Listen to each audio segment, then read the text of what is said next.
Okay, I'm in a home setting here, which you might wonder, what's that have to do with a legislature?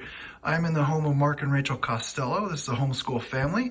I've been friends for a long time. We're missing one because he's a young man working hard at his part-time job. But they have a rather unusual approach to how to make homeschooling and legislative service and family life all work together. So why don't you tell us, Senator Costello, about your family and how you make it work, the approach you take to making this work.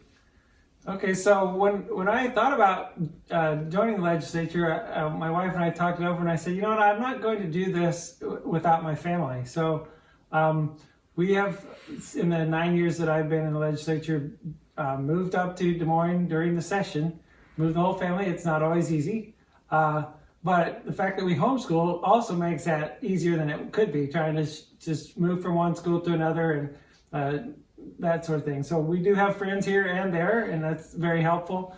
But we eventually have a place here that we come to every year in the capital area, and it works pretty good for us. I do think that it's really important for me to be able to be home with my family. I've got like the kids here, and then my older son and my wife are here for me to come each night. I can come home and spend time with them and talk things over, and it helps keep that family relationship strong.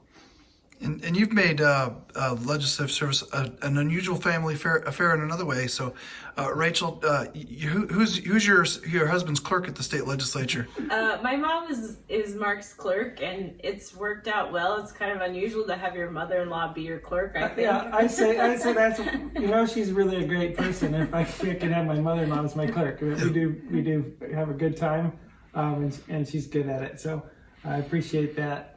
Yeah, another great thing that I have about the Capitol is having my daughter Julia this year as a page, and that's been a huge blessing to me. I know our mom's missed her a little bit at home, but we get to go and talk things over and enjoy the reminiscing over what happened during that day and talking about things. And she's even helped me on a bill that I was working on, so that's been a lot of fun. Yeah. And Julia, you're enjoying the time as a page? I love it. It's really fun. It's really interesting to get to see how everything goes on there and be a little bit of a part of it. It's really cool. You know, one of the difficult things that the pages have is trying to adjust their school schedule. And I think some of the homeschoolers might be better able to do that than the public school students. And so, you know, it'd be great to have more homeschool children as pages. Well, thank you all for letting us come into your home and invade your privacy here to do this. Thank you for your service as a family, not just as a legislator to Senator Costello, but the entire family is serving in this way. Thank you.